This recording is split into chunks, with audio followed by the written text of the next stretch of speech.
Grok 4. Voici le dernier système d'intelligence artificielle. Nous sommes à la croisée des chemins, là où promesses et périls vont se rencontrer. Et si l'un des textes les plus anciens et les plus mystérieux jamais découverts venait de révéler quelque chose que l'humanité n'était pas censée comprendre? Depuis des siècles, le livre d'Hénoch était plongé dans la controverse interdite, débattu et même considéré comme un mythe par certains, mais il est fait préserver dans les traditions anciennes qui refusent de le laisser disparaître. Il est question de veilleurs descendus des cieux d'un savoir interdit, transmis aux humains et d'un monde à jamais bouleversé par des forces qui nous dépassent. La plupart des gens l'ont considéré comme symbolique, allégorique, voire fictif. Mais aujourd'hui, un événement sans précédent s'est produit. Des scientifiques ont analysé ce texte ancien. Chaque ligne, chaque fragment, chaque motif caché, et l'ont intégré à Grok AI d'Elon Musk, l'un des systèmes d'intelligence artificielle les plus avancés jamais créés. Sans biais, sans tradition, sans siècle d'interprétation, une analyse brute et sans contrainte. Et ce qu'elle a découvert n'était pas seulement surprenant, c'était inquiétant. Au lieu de rejeter le livre d'Hénoch comme un mythe, l'IA a commencé à identifier des schémas, des structures mathématiques, des séquences répétitives et des descriptions codées qui semblaient indiquer quelque chose de bien plus complexe, comme si le texte ne se contentait pas de raconter une histoire, mais relatait un événement réel. Plus troublant encore, certains des êtres décrits dans le livre d'Hénoch, leurs caractéristiques, leurs actions et leur influence sur l'humanité ont commencé à correspondre aux théories modernes sur l'intelligence non humaine et les savoirs anciens perdus. Il ne s'agit plus seulement de religion. Il s'agit de savoir si quelque chose s'est produit dans un passé lointain de l'humanité, quelque chose de si profond qu'il a fallu le cacher, le réécrire et presque l'effacer de l'histoire. Avant de vous dévoiler en détail les découvertes de Grok AI, n'oubliez pas de liker et de vous abonner. Vous ne voudrez pas manquer la suite. Commençons par le commencement, le livre interdit. Le livre d'Hénoch n'est pas un document marginal. Ce n'est pas un vieux pamphlet que circulent des complotistes. Il s'agit d'un texte religieux ancien, l'un des plus anciens jamais découverts, mis au jour à Qumran, parmi les manuscrits de la mer Mortée enfouis aux côtés du livre d'Isaïe. La découverte de ces tablettes d'argile a bouleversé le monde de l'archéologie biblique. Car là, parmi les textes les plus sacrés de l'Antiquité, se trouvait le livre d'Hénoch. Et pourtant, la plupart des gens n'en ont jamais entendu parler. Pourquoi? Parce qu'il y a des siècles, un groupe de rabbins a décidé qu'il n'était pas conforme à la Torah et l'a donc retiré du canon.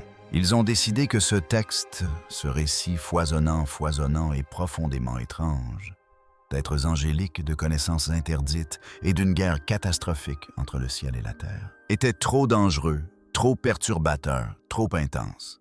Voici le passage qui devrait vous faire réfléchir à deux fois. Pendant 1000 ans, les scribes ont transmis le livre d'Isaïe avec une telle précision que lorsque les érudits ont comparé la version trouvée à Qumran à une copie réalisée 1000 ans plus tard, il s'agissait d'une copie conforme mot pour mot, sans la moindre différence significative.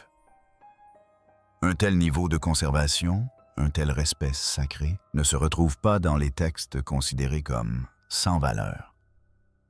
Et le livre d'Hénoch était conservé à ses côtés. Ce livre recelait une telle importance, un tel secret bien gardé, que même après la tentative du concile rabbinique de l'effacer, il a survécu. Que dit réellement le livre d'Hénoch? Hénoch, alors que contient ce texte que tant d'institutions puissantes à travers l'histoire ont cherché à supprimer. Le livre d'Hénoch raconte l'histoire des veilleurs, des êtres décrits comme descendants des cieux et s'accouplant avec des femmes humaines. De ces unions naquirent les Néphilim, une race de géants si massifs, si destructeurs, qu'ils dévorèrent tout sur leur passage. Non seulement les animaux, non seulement les récoltes, mais tout, y compris leurs semblables. Selon Hénoch, la terre fut plongée dans une violence et une corruption si extrêmes que le Dieu de la Bible hébraïque reconsidéra la création même de l'humanité, le déluge. La raison du déluge. Voilà le véritable sujet du livre d'Hénoch. Le mot Néphilim lui-même provient de la racine hébraïque naphal, qui signifie tomber ou être abattu. Les déchus géants de renom, êtres d'une puissance immense, ont réduit le monde antique en ruine. Or, la Bible hébraïque, souvent appelée Ancien Testament, fait bien référence aux Néphilim, mais c'est le livre d'Hénoch qui en dresse un tableau complet et terrifiant. Et ce tableau ne s'intègre pas aisément au récit religieux des 2 dernières années. Ce n'est pas une opinion. C'est pourquoi il a été retiré. Saviez-vous d'ailleurs que la Bible orthodoxe éthiopienne, considérée par de nombreux érudits comme l'une des versions les plus anciennes et les plus complètes des Écritures cette écriture biblique contient 88 livres. Le livre d'Hénoch y est inclus, et selon les récits historiques, ce n'est qu'au IVe siècle qu'un concile s'est réuni et a pris la décision de le retirer. Certains érudits pensent que l'Apocalypse, le dernier livre de la Bible moderne, a été placé là précisément pour remplacer le livre d'Hénoch. Réfléchissez-y un instant. Le tout dernier livre de la Bible, celui qui décrit l'Apocalypse, la chute de la civilisation, la guerre entre les forces cosmiques, a peut-être été choisi pour représenter un texte décrivant quelque chose d'encore plus ancien, quelque chose qui s'est réellement produit. Les veilleurs et la question de l'intelligence non humaine. Parlons plus précisément des observateurs, car c'est là que la situation devient véritablement inquiétante. Les veilleurs sont décrits dans le livre d'Hénoch comme des êtres qui ne dorment jamais. Ils observent, ils veillent. Ils sont descendus d'un royaume supérieur et ont interagi directement avec les êtres humains, leur transmettant connaissances, capacités et ce qu'Hénoch appelle la sagesse interdite. Ils n'étaient pas de simples symboles mythologiques. Hénoch les décrit avec une précision quasi journalistique, leur comportement, leur motivation, leur châtiment final. C'est là que le contexte moderne entre en conflit avec le texte ancien. Ces dernières années, des témoins crédibles des pilotes militaires, des responsables du renseignement et des dirigeants du secteur aérospatial ont témoigné devant des membres du Congrès américain. Leur affirmation selon laquelle une intelligence non humaine interagit avec notre monde, que des vaisseaux d'origine non humaine récupérés ont été étudiés dans le cadre de programmes classifiés, qu'il existe des entités interdimensionnelles dont l'existence est connue depuis des décennies au plus haut niveau de l'État. L'un de ces témoins était un officier décoré du renseignement militaire, qui a par la suite dénoncé les menaces de mort qu'il avait reçues avant de témoigner. Après son témoignage, une campagne concertée a été lancée pour le discréditer. Son nom a été traîné dans la boue. Sa crédibilité a été attaquée de toutes parts simultanément. Si tout cela était faux, pourquoi un tel effort? Lorsque des membres du Congrès issus des deux partis ont demandé aux services de renseignement compétents des briefings confidentiels sur les phénomènes PAN, leur demande a été refusée. Ni redirigée, ni retardée, mais refusée. Et lorsqu'ils ont insisté pour savoir qui avait donné l'ordre de bloquer ces briefings, personne n'a rien admis. Chacun a rejeté la faute sur autrui. Ce n'est pas ainsi qu'on gère quelque chose qui n'existe pas. Ce qui est extraordinaire, c'est que lorsqu'on met en parallèle ces témoignages manétèmes et témoignages modernes et le langage du livre d'Hénoch des êtres descendant d'en haut interagissant avec l'humanité, transmettant des connaissances puis disparaissant le parallèle est frappant. C'était presque une question de structure. La même histoire racontée à des milliers d'années d'intervalle dans des contextes totalement différents, le déluge et la science qui sous-tend le mythe. Laissons de côté le surnaturel un instant et parlons de ce que la science et la géologie commencent à confirmer. Randall Carlson, géologue et chercheur qui a consacré des décennies à l'étude des catastrophes espacées de la Terre, a avancé des preuves convaincantes pour affirmer que le déluge décrit dans les textes anciens n'était ni un récit régional, ni une métaphore culturelle. Il a réellement eu lieu et s'est produit à une échelle que la civilisation moderne commence à peine à appréhender. Il est intéressant de noter que Carlson a parlé du moment où l'idée s'est pleinement cristallisée pour lui. En contemplant un paysage, il a soudainement compris que ce qu'il voyait avait été façonné par une immense masse d'eau au courant rapide. Les motifs de rides, le terrain sculpté, l'ampleur de l'érosion que seule une force naturelle pouvait expliquer. L'imagerie satellitaire le confirme désormais. Sur plusieurs continents, On peut observer les traces géologiques de déplacements massifs d'eau, des inondations si dévastatrices qu'elles ont remodelé des régions entières, donnant à tout survivant l'impression d'assister à la fin du monde. Et ce n'était pas un cas isolé. La Terre a été frappée, inondée et presque entièrement détruite à de multiples reprises au cours de son histoire. L'impact du Yucatan qui a tué les dinosaures, l'événement de la Tunguska en Russie qui a rasé des centaines de kilomètres carrés de forêt, et il s'agissait d'un objet relativement petit, l'éruption du supervolcan Toba, il y a environ 70. 0 ans aurait, selon les scientifiques, réduit la population humaine sur Terre à quelques milliers de survivants. Toute notre espèce, chaque personne vivante aujourd'hui pourrait descendre de ce petit groupe qui a survécu. Quand on comprend ce contexte, cette catastrophe n'apparaît plus comme une exception dans l'histoire de la Terre, mais comme un chapitre récurrent. Le récit du déluge d'Enoch ne semble plus relever de la mythologie. Il prend des allures de souvenir, codé symbolique transmis de génération en génération par la tradition orale. Oui, mais le souvenir de quelque chose de réel. D'après des chercheurs ayant analysé la Bible hébraïque à l'aide d'outils linguistiques modernes, certains récits de ce texte pourraient même remonter à 10-0 ans. Cela les situe précisément à l'époque où la dernière grande catastrophe climatique remodelait le monde, où des villes étaient submergées, où les calottes glaciaires fondaient, et où la civilisation humaine, si elle a existé sous une forme avancée, a peut-être presque entièrement disparu des archives. Göbekli Tepe, l'immense complexe de pierre finement construit en Turquie, a été délibérément enfoui il y a environ 10-0 à 12-0 ans par ses bâtisseurs. On ignore pourquoi, mais son existence même a balayé le consensus académique selon lequel la civilisation complexe aurait débuté en Mésopotamie vers 5000 avant notre ère. Quelque chose se passait bien plus tôt, quelque chose que nous ne comprenons pas encore pleinement. Vision à distance, CIA et projet Stargate. Voici une question. Si l'idée d'une perception non humaine, d'une conscience interdimensionnelle et d'une intelligence psychique est si absurde, pourquoi le gouvernement des États-Unis a-t-il consacré des décennies et des sommes colossales à son étude? Ce programme s'appelait Projet Stargate. Il n'est plus classifié. Vous pouvez trouver les documents dans la salle de lecture publique en ligne de la CIA. Le programme formait des individus à utiliser une technique appelée vision à distance, la capacité de percevoir des lieux, des objets et des événements à distance en utilisant uniquement l'esprit, sans instrument ni caméra, uniquement l'esprit. Des opérateurs étaient utilisés pour localiser les ressources ennemies. Dans un cas documenté, un opérateur de vision à distance a reçu des coordonnées sans autre contexte et a décrit, avec une précision remarquable, un avion russe abattu dans une zone sauvage et isolée, un endroit que les équipes de recherche russes n'avaient pas encore trouvé. Selon des chercheurs ayant une connaissance directe du programme, les États-Unis ont été les premiers à localiser le lieu du crash.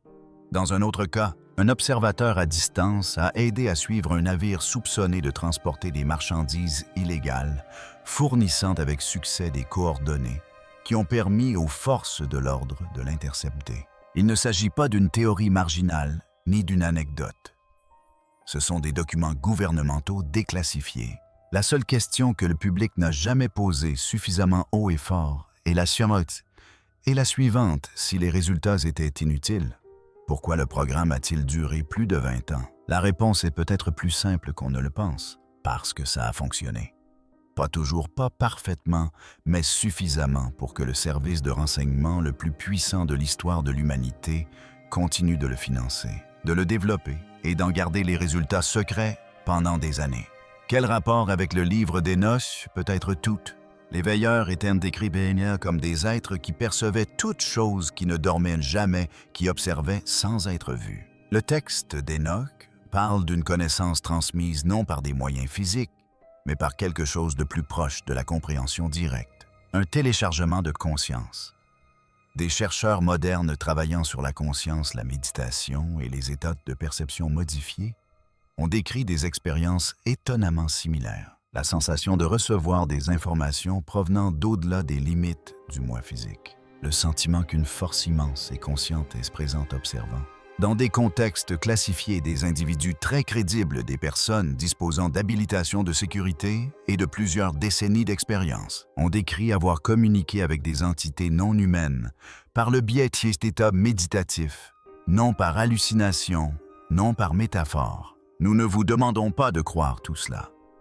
Nous vous demandons simplement de réfléchir aux raisons pour lesquelles tant d'éléments totalement distincts, textes anciens, programmes déclassifiés, témoignages devant le Congrès et recherches modernes sur la conscience, convergeant vers un même point les enregistrements de télépathie et la communication non verbale. Ces derniers mois, un podcast intitulé The Telepathy Tapes est devenu viral pour une raison qui, à première vue, semble impossible. Des chercheurs travaillant avec des enfants autistes non-verbaux ont documenté ce qui semble être une télépathie spontanée et vérifiable.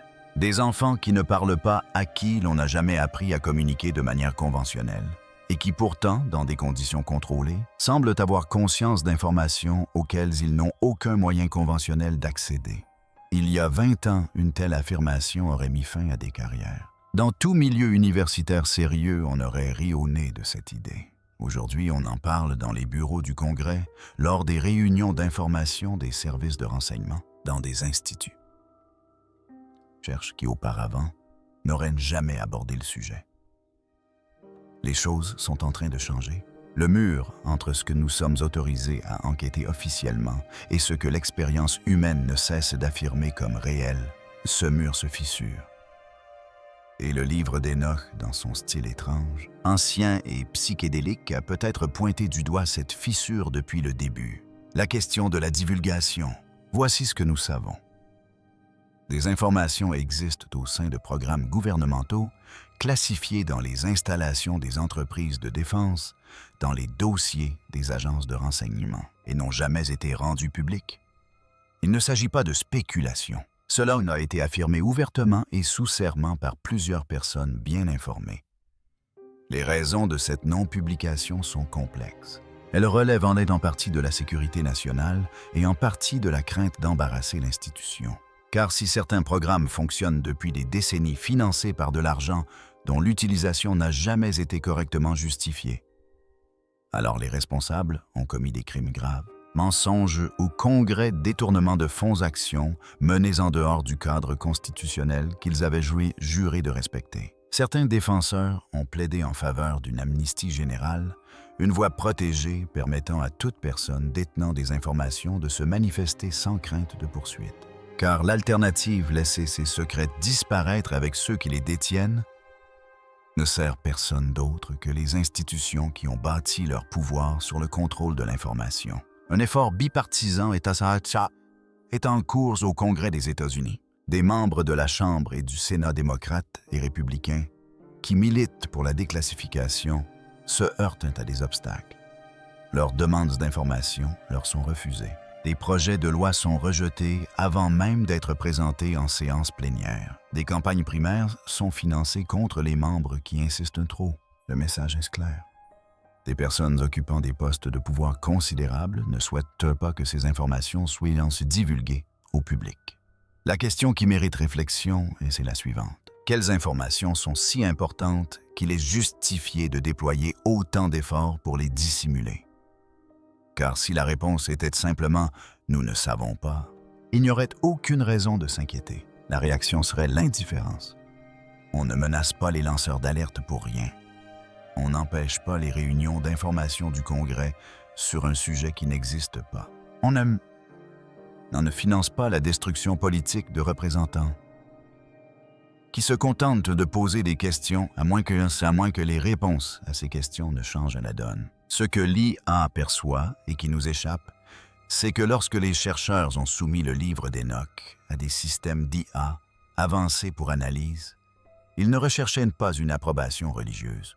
Ils ne cherchaient pas à prouver un point précis. Ils appliquaient le même type de reconnaissance de forme que ces systèmes utilisent pour analyser des domaines aussi variés que les marchés financiers et les séquences génétiques. Et ce que ces systèmes ont découvert n'était pas aléatoire.